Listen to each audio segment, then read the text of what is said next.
INTME Online. Estamos de volta! Agora com essas três lindezas aqui para falar sobre diálogos anais. Cris Marcelo, educadora sexual, palestrante e empresária, idealizadora da Sophie Sensual Feelings. Isso. E da Love Plano Oficial, pioneira no conceito sexual wellness no Brasil. O Breno Rosostolato, psicólogo, educador sexual, professor universitário, escritor e pesquisador sobre temas relacionados à sexualidade humana. Seja bem-vindo. Renata Lima, empresária, idealizadora da Excita-me Sex,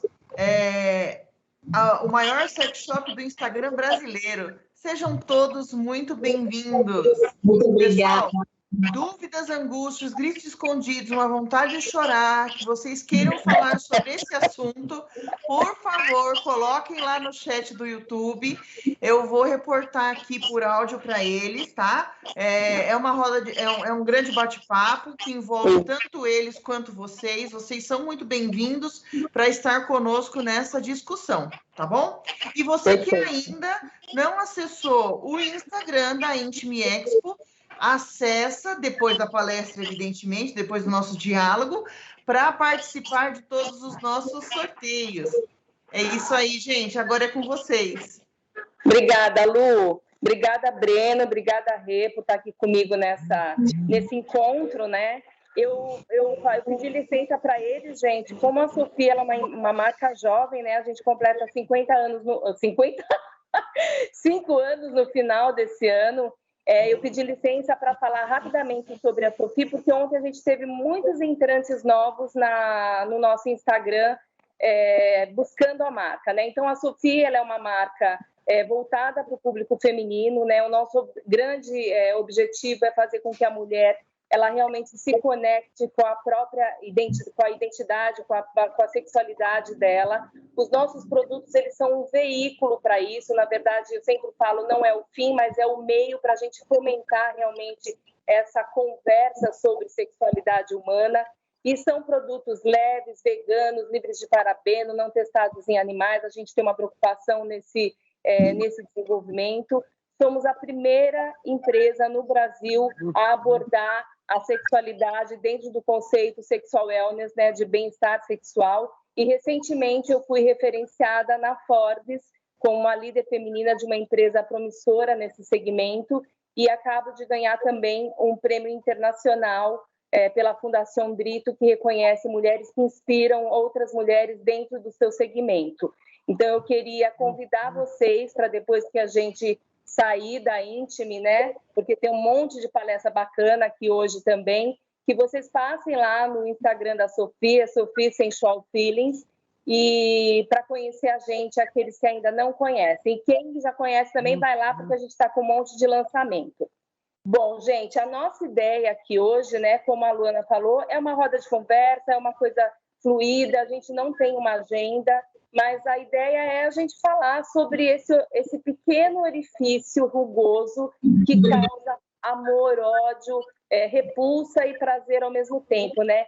E por que ele desperta? Por que a prática anal, o erotismo anal, ele desperta, né, tanto a curiosidade como, ao mesmo tempo, essa rejeição, né? A gente tem, historicamente, a gente sabe que essa prática existe desde antigas civilizações, mas ainda hoje, eu não sei se vocês sabem, em 69 países ainda essa prática ela é considerada crime nos dias de hoje.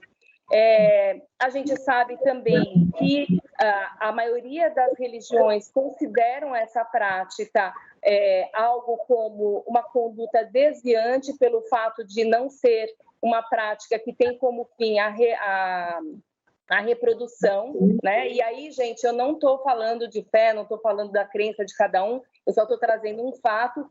Por quê? Porque nós, seres humanos, nós somos, na verdade, nós temos princípios organizadores na sociedade que nos orientam. Tudo que sai desses padrões, né, dessas caixas que nós vamos sendo colocados, tudo que sai disso, ele é um tabu. E quando a gente pensa numa sociedade que ela tem uma economia heterocentrada, com uma cultura falocêntrica, obviamente o sexo anal ele vai ser algo super transgressor, né? O sexo, de uma certa forma, já é uma transgressão, quando a gente fala de sexo anal, ainda mais. Então, para a gente começar essa reflexão, né, eu tenho uma frase aqui que diz assim: o cu, e já falar de cu, gente, para muitas pessoas já dá um desconforto, né? Apesar da gente, a gente tem esse amor e ódio mesmo, porque assim a gente usa muitas expressões sobre o cu, né? Usando o cu como o centro, né? Cu doce, o Breno tem um repertório disso, né, Bre? Dessas expressões que a gente acaba se ancorando nelas para algumas coisas, né? E então assim essa frase ela diz o seguinte, né? Que o cu ele é um símbolo de tabu que o ser humano constrói sobre si mesmo. Então, eu quero partir disso, né, pensando, para a gente começar a reflexão, né, isso tudo ao redor, né, essa aura de amor e ódio ao redor do cu, ela tem a ver com uma construção, é uma construção tudo isso, né? São significados que a gente vai colocando sobre a gente que acaba, de uma certa forma, nos limitando. Aí queria que vocês me ajudassem um pouquinho a começar essa reflexão. Por favor, Renata, fica à vontade.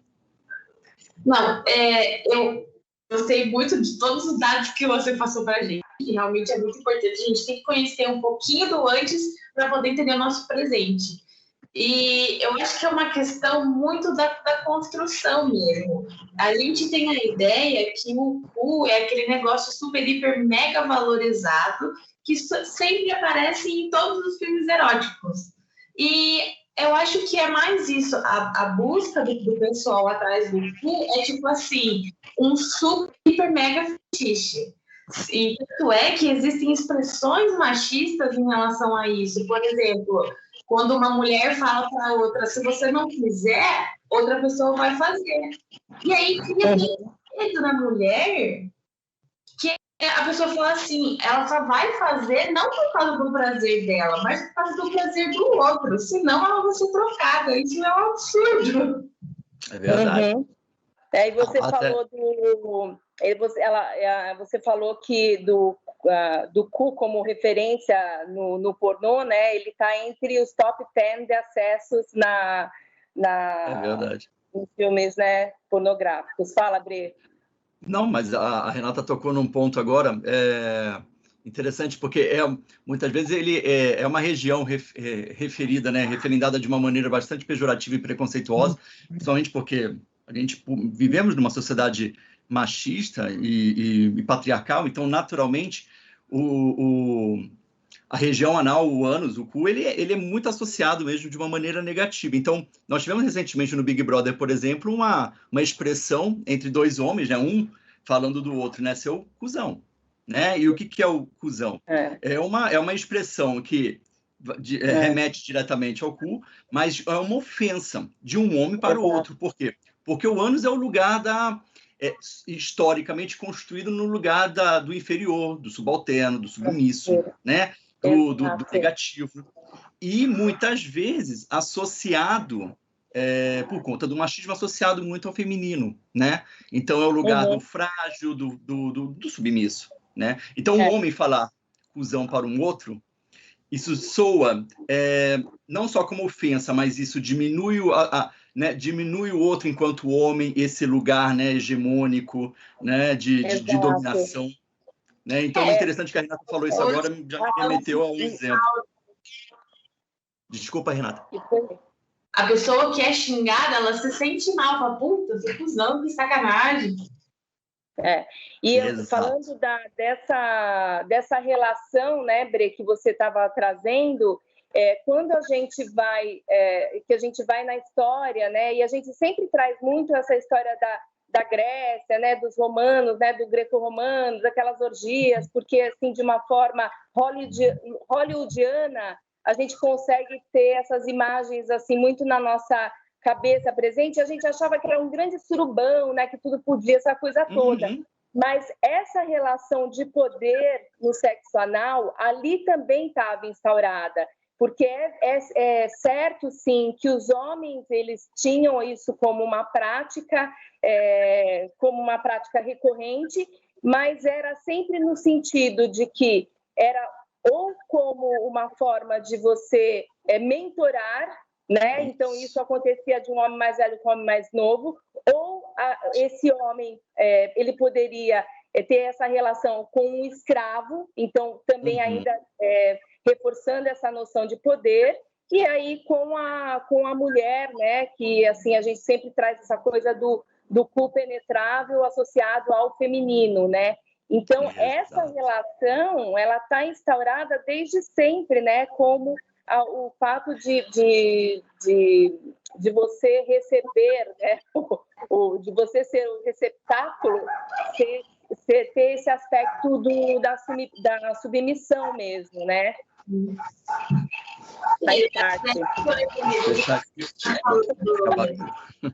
Da mulher em si, mas quando é em relação ao homem, por exemplo, quando ele quer experimentar uma inversão, que seria o mulher penetrando o homem, o cara já é necessariamente taxado como homossexual. Sim. É um negócio que, tipo assim, se você tem prazer no ânus, pronto, você é gay, pronto. É isso que, tipo assim, até os homens aprendem. E eu imagino que deva ser difícil para eles mesmos, conforme ele, tipo assim, por exemplo, digamos que a mulher está fazendo sexo oral na bola e sem querer ela passa assim no perinho. Na cabeça dele, ele fala assim, gente, isso foi gostoso. Será que eu sou gay? Tem isso, viu, Renata? Eu escuto, tem dúvidas, às vezes, que chegam assim no consultório, né? Eu sou terapeuta sexual e, às vezes, eu escuto questões que a gente até pode achar admirável como é que uma pessoa, né, no século XXI, acesso a informações, ainda se pensa de uma maneira tão pequena, né? Ou com pouca informação, não muito aprofundada, muito rasa, né? Mas acontece, né? Agora, interessante porque eu acho que isso que vocês dois estão falando é muito relevante, porque nós estamos num evento falando sobre políticas anais. E só a existência desse evento, o título, eu acho que eu achei bárbaro, né? Porque o fato da gente discutir sobre a relação do sexo anal e a relação das pessoas com a própria região anal, eu acho que é muito importante, porque vamos desmistificando a partir dos diálogos que a gente precisa não só reconhecer o ânus como lugar de prazer, de desejo, de vontade, né, de prática sexual e se permitir a isso, mas entender também e ressignificar o corpo, né? Porque o corpo durante muitos anos ele esteve desassociado desse corpo, como se ele fosse algo externo, algo fora de mim. Não, só que o coelho não está fora de mim, ele está em mim. Então, olhar para ele é olhar para o nosso corpo. E eu acho que, se a gente for olhar historicamente, como nós estamos reconstruindo e ressignificando o nosso entendimento dos corpos, né? Então, são corpos que desejam, corpos que sentem, que se manifestam, que se posicionam e que praticam o prazer ou têm contato com o prazer das formas mais variadas possíveis, né? Então, políticas anais eu achei legal por dois motivos. Primeiro, porque é um diálogo, né? E o diálogo é uma troca democrática. Falar de cu, portanto, é democrático. E segundo, eu acho que é uma política porque é uma maneira da gente entender socialmente o ano de uma maneira diferente. Nós precisamos desconstruir muitos dos preconceitos de homens e mulheres e todas as identidades. A gente precisa desconstruir esses corpos, né? Até porque a gente vê assim, quando você é criança, né? Você não tem, a criança não rejeita o cocô dela. Gente, não. Ela acha o máximo, ela bate palma, ela dá tchauzinho. Não é isso, Breno? Você está mais perto que você teve filho mais recente do que eu, né? Minha filha tem 6 anos, é verdade. Já está em outra fase, mas assim, a gente sabe, né, que na fase anal, né, segundo Freud, que é a fase que a criança consegue começar a aprender o esfíncter, né, a entender como que funciona essa musculatura, né, então isso dá um certo prazer e ela curte. Então, assim, é exatamente essa coisa da gente ressignificar, tem a ver com toda essa educação mesmo que a gente não tem, né? Essa educação sexual que a gente não tem. Então, a gente que vai construindo uma série de monstros ao redor do nosso corpo, como você falou, né? E é incrível, porque assim, nós somos, né, como brasileiros, a gente tem o corpo como capital, mas tem esse corpo como capital como algo para... muito mais para o outro, né? De eu estar bem para o outro, do que a gente se relacionar bem com a gente mesmo, né?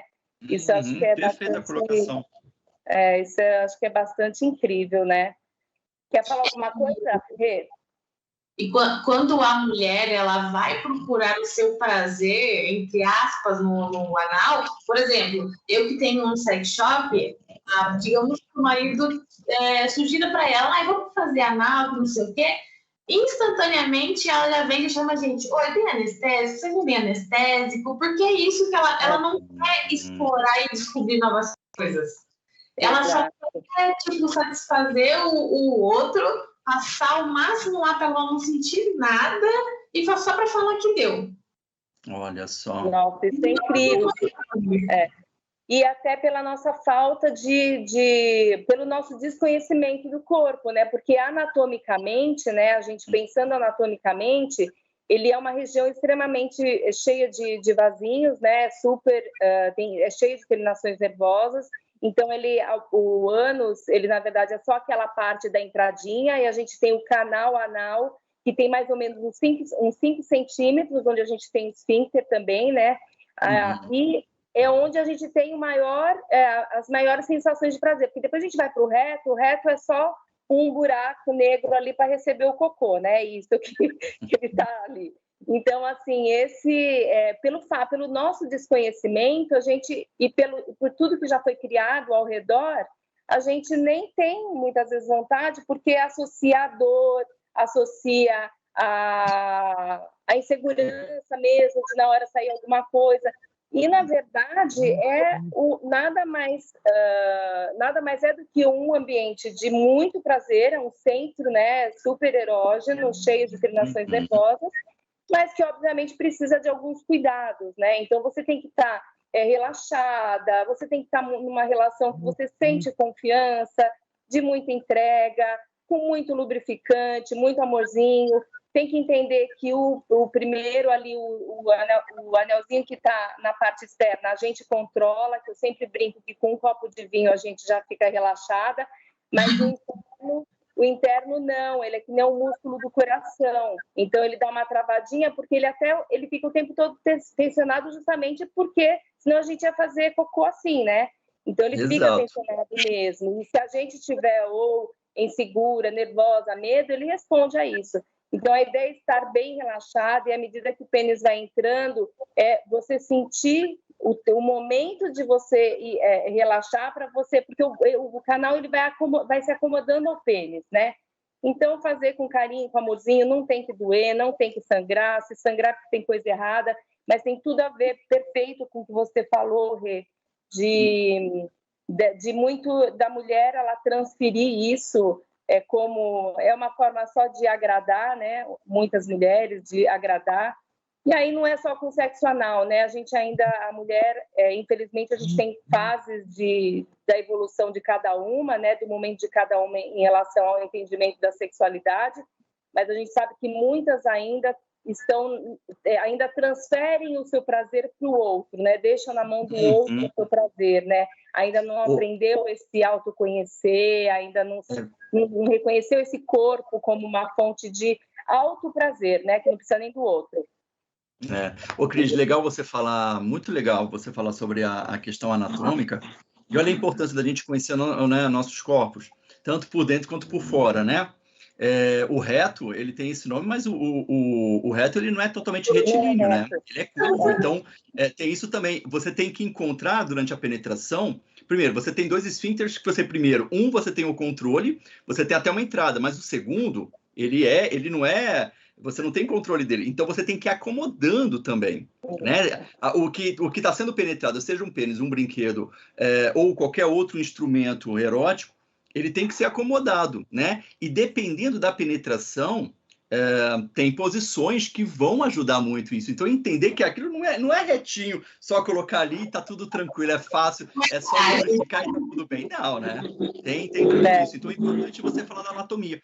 Mas aí me remeteu uma coisa, Cris, e aí eu até, Renato, queria fazer um apontamento de uma coisa que você falou que me chamou muita atenção. Muitas pessoas, é comum muitas mulheres, por exemplo, pedirem, então, anestésicos para a prática do sexo anal. Muito. É que, tipo assim, eu digo anestésico por ser o termo popular, né? Que é mais para o pessoal entender. Mas, na verdade, eles buscam dessensibilizantes. E nem sempre elas estão preocupadas em ser uma espécie, um dessensibilizante leve. Existe várias porcentagens de anestesia. Então, por exemplo, tem géis que tem mais ou menos uns 40%, e tem outros que chegam a 90%, até 100%, então a mulher não sente absolutamente nada. E é assustador o fato de que a quantidade de mulheres que buscam esses de 100%, elas não querem nem tentar, tipo, sem fazer nada, ou com um mais leve, que de repente, às vezes, tem um excitante junto, ou um vibrador, uma vibraçãozinha para ajudar. Não, elas só querem o 100% porque elas não querem sentir nada, elas querem que entre e saia super rápido, e é isso aí, bom.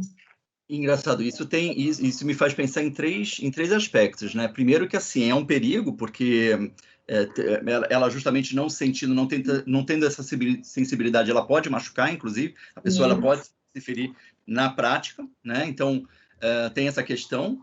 O segundo, que realmente, parece que, assim, eu tenho que estar pronta para fazer, né, para o outro, eu tenho que estar pronta a qualquer custo, e aí paga-se um preço muito alto por isso, uma negligência consigo, porque ela pode se machucar e ela não tem o prazer, ela não sente, né, esse prazer durante o envolvimento, a troca ali, né, o jogo erótico. E o terceiro aspecto, que aí eu fico pensando o que está por trás desse esse nível de exigência também, né? É uma exigência social também de você ter que ceder, você tem que estar pronta sexualmente, você não pode negar, né? Às vezes muitas pessoas podem associar assim, meu parceiro está pedindo, está exigindo sexo anal, eu não gosto, mas eu tenho que fazer porque eu tenho que me estabelecer nessa relação ou me vincular ao outro. Então, eu fico pensando muito nisso, né? E é uma negligência, você vê que são violências que a pessoa vai praticando contra ela mesma, né? Exato. Por isso que é tão importante, puxando a sardinha para os nossos lados que estamos aqui, né? Eu e a Renata. É importante a gente ter marcas, a gente ter empresas que, na verdade, ajudam, né, essa mulherada a se apropriar desse prazer, desse corpo, né? Buscar informações que façam realmente diferença na vida, né, nos seus relacionamentos, no relacionamento dela com ela mesma, né? Porque a gente ainda está engatinhando em muitos temas, né, Bre? A gente é muito...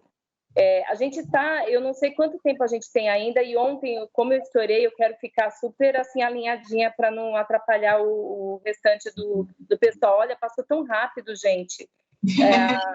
Não sei quanto tempo a gente tem, mas eu acho que Rê, você não quer contar alguma curiosidade? Porque você recebe, como o pessoal acessa muito você, né? Quer contar alguma curiosidade de pergunta que você recebe, de coisa assim esquisita? Eu até, inclusive, toda sexta-feira a gente tem um quadro nos nossos stories chamado Papo de Sexta, onde o pessoal manda perguntas e eu vou respondendo. E uma dessas perguntas era a mulher perguntando se o parceiro dela podia fazer xixi dentro do ânus dela. Então, tipo, é uma coisa que a gente não vê sempre, só que sabe que acontece muito. E ela, eu mostrei só uma parte, que foi o que eu respondi ela, só que tinha um restante que ela falou que ela não estava confortável com isso. Mas ainda assim, ela falou que ela fazia anal, que isso ela estava acostumada, só que ela achava que o fato do parceiro dela querer fazer xixi lá dentro era uma forma de humilhar ela. Então, é um negócio muito absurdo. Que eu acho que tem a ver com essa falta de educação de tudo que a gente tem, de desconhecimento, assim. Gente, eu não sei se isso é um fetiche, tá? Eu não sou expert nessa, se isso é algum tipo de, sabe, de o cara ter tesão, se é uma parafilia, eu não sei. Mas, assim, eu entendo que o ânus, ele não é pinico. Normal. Tem uma questão do... Não, mas é legal isso que você está falando, Cris, porque assim, aí a gente vai para um outro segmento, eu não vou me aprofundar muito nisso, porque senão a gente vai abrir uma outra porta aí, né? Mas assim, tem uma questão do fetiche, tem uma questão, pode ter uma questão parafílica, né? Porque a parafilia, ela está muito relacionada a um desejo, a uma fantasia, um fetiche específico e fixo, né? Numa prática específica, então pode ter a ver com isso, tanto é que ela fala em submissão, né? Tem uma questão aí, então parece um jogo entre eles, também um combinado entre eles que parte um pouco disso, mas eu fico pensando o seguinte também, né? Aquela lógica de entre quatro paredes tudo pode? Não. Pode, desde que seja consensual e que não violente o outro, né? Que não machuque o outro. Teu desejo não pode passar por cima do desejo do outro. Então eu já estou imaginando que assim, se ela não se sentir confortável em fazer isso, sabe, melhor não fazer, né? Eu acho que é mais fácil voltar atrás, conversar e tentar uma outra forma que seja prazerosa para ambos, né? Então, acho que isso é sempre muito importante. Com certeza. Gente, eu vou só finalizar com uma frasezinha, e aí acho que a Luana, se ela quiser entrar com alguma pergunta, para a gente ir terminando, né? Na verdade, não... Oi, Cris. Na verdade, não é uma pergunta, mas é um comentário que eu acho que vocês podem explorar a respeito. A Roberta Malheiros disse o seguinte: o que na realidade é mais prejudicial ao ato devido à perda de sensibilidade. Se a parceria não tiver a consciência de que pode machucar, fará de qualquer forma. A experiência não será agradável, na verdade será traumatizante. Falamos muito do preconceito da mulher com o sexo anal quando a penetração acontece no seu corpo, mas também vemos o preconceito relacionado ao parceiro. Sim, perfeito. Todo comentário. Mas temos uma questão aí interessante. Você sabe que agora, de mais ou menos uns 3, 4 anos para cá, grupos de homens estão se interessando, falando mais sobre sexualidade, mais sobre sexo, entendendo melhor seus corpos, inclusive tentando desconstruir um pouco dos seus preconceitos. Muitos homens têm praticado, inclusive, o sexo anal, só que não como, não penetrando, mas como receptivo. Então, a prática do sexo receptivo em homens. E homens, não estou falando de homens gays, eu estou falando de homens héteros, que se autodeclaram como héteros. Para vocês terem uma ideia, em 2016 fizeram uma enquete pelo Instagram, tá? Não é de cunho científico, mas eu acho que vale a pena alguns números só para a gente parar para pensar. Mais de 170 pessoas participaram dessa enquete e fizeram uma pergunta sobre o que elas achavam do sexo anal, né? 82% dos respondentes eram declarados heterossexuais e a grande maioria deles, mais de 60%, homens hétero, portanto. Falando que 82% desses homens, 87% desses homens já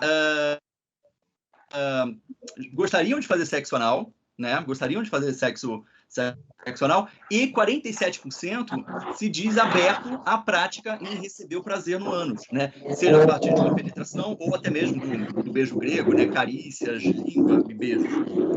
Eu acho que já demonstra muito de uma desconstrução, não somente, né, quando a gente pensa em homem, mas principalmente de uma questão heterocentrada, né? Heteronormativa. Exato. Maravilhoso. E tivemos... Oi, desculpa, pode falar, Lu. E tivemos mais uma pergunta também, agora é do Gil. Ele pergunta assim, o que fazer se a minha parceira tem medo de fazer sexo anal por medo das hemorroidas piorarem?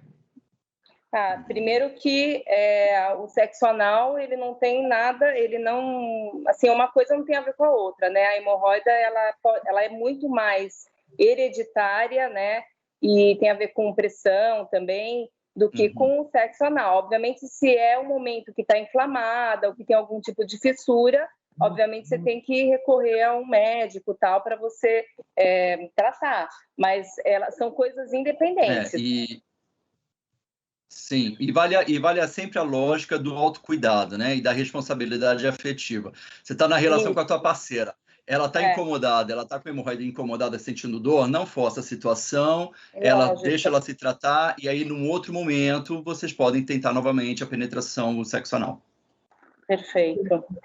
Eu acho que é o principal, né? Primeiro você tem que buscar o tratamento, resolver o problema e não para não existir a possibilidade dele piorar, porque de uma hemorroida pode partir para uma fissura e daí fica 3 vezes. É horrível. Isso, exato. Exato. Mais alguma coisa, Lu? Nesse momento, não. Tá. Então, assim, a gente vai fazer, acho que, as considerações finais. Se vocês quiserem falar alguma coisa, quer deixar alguma coisa, Bre? Eu só queria fechar mesmo agradecendo, não agradeci inicialmente, mas eu quero agradecer e enfatizar a importância de eventos como esse da Intimi. Acho que é super importante, eu costumo participar, então me sinto sempre muito, muito honrado, privilegiado em participar com vocês. Grandes 2 mulheres aqui na companhia, não poderia dar errado nunca, sempre muito obrigado pela companhia. E falar que a gente tem que pensar no ânus, a gente tem que pensar no cu, a gente tem que praticar mais, né, falar mais abertamente sobre ele, entender que ele é uma região de prazer, sim, é uma zona erógena super importante nos nossos corpos, e que está, inclusive, a Cris falou da linguagem, né, a gente usa tão, né, é tão usual, né, Cris, a gente fala do cu, o cu doce, o cu virado para a lua, o que o cu tem a ver com as calças, bem... O que o cu tem a ver com as calças é que nós precisamos falar e desmistificá-lo cada vez mais. Então, é isso. Obrigado e até uma próxima oportunidade. Obrigada, Bre. Rê? Também eu compartilho até do depoimento dele. Eu me sinto super maravilhosa, adorável de ser convidada para esse tipo de coisa, porque eu gosto muito. O que me chamar para ir, eu estou indo e adoro conversar. Eu acho que é isso que a gente faz tão legal e por isso que a gente acaba transmitindo essa mensagem tão bem, porque é um negócio que faz tão bem para a gente que trabalha com sexo, sexualidade, e a gente quer compartilhar tudo que é de bom com as outras pessoas, excluir essas coisas ruins e trazer só coisa boa. Então, também, muito obrigada pelo convite, por estar participando. Foi muito legal, gostei pra caramba. E não deixe de seguir todo mundo, por favor, no Instagram, a Sophie, o Breno, a Excitrim, que é Moá. Muito obrigada. Obrigada, Rê. Eu queria só fechar com trazer um pouquinho de Foucault, que Foucault ele diz que a liberdade ela é um processo criativo, né? E que ele tá muito na maneira como a gente se relaciona com o nosso corpo, com os nossos desejos, né, e com o nosso sexo. Aí tem uma frase dele assim: a liberdade é algo que nós mesmos criamos, ela é nossa própria criação, ou melhor, ela não é a descoberta de um aspecto secreto do nosso desejo. Nós devemos compreender que com nossos desejos, por meio deles, instauram-se novas formas de relações, novas formas de amor e novas formas de criação. Então, queria encerrar aqui com esse homem maravilhoso e convidar de novo vocês a conhecerem lá. Quem não conhece a Sophie, vai lá conhecer. A gente tem também gel de massagem à base de água para sexo anal. A gente tem um estimulante Soul Deep ali para a entradinha do ânus, para dar uma estimulada. Muito obrigado, Bre, pelo seu tempo. Renata, fera, fiz uma live com essa menina sobre sexo anal também, que foi um arraso, justamente porque é um assunto curioso. E Lu, obrigada pelo tempo também, viu, querida? Nós é que agradecemos. Não foi uma palestra, foi um bate-papo assim riquíssimo, cheio de conhecimento. Muito obrigada, foi incrível.